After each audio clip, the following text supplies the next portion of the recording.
சங்கீதம் 81. நம்முடைய பெலனாகிய தேவனை கம்பீரமாய் பாடி யாக்கோபின் தேவனை குறித்து ஆர்ப்பரியுங்கள். தம்புரு வாசித்து வீணையையும் இனிய ஓசையான சுரமண்டலத்தையும் எடுத்து சங்கீதம் பாடுங்கள்.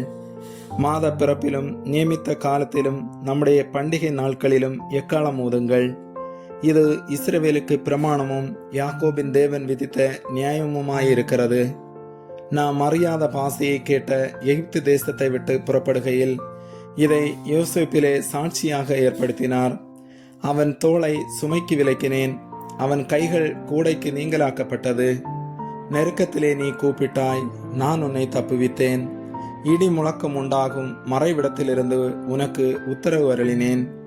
மேரிபாவின் தண்ணீர்களிடத்தில் உன்னை சோதித்து அறிந்தேன். என் ஜனமே கேள், உனக்கு சாட்சியிட்டு சொல்லுவேன். இஸ்ரவேலே, நீ எனக்கு செவி கொடுத்தால் நலமாயிருக்கும்.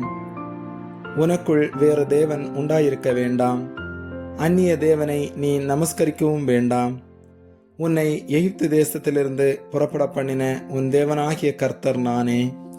உன் வாயை விரிவாய் திற, நான் அதை நிரப்புவேன். என் ஜனமோ என் சத்தத்துக்கு செவி கொடுக்கவில்லை. இஸ்ரவேல் என்னை விரும்பவில்லை. ஆகையால் அவர்களை அவர்கள் இருதயத்தின் கடினத்திற்கு விட்டுவிட்டேன்.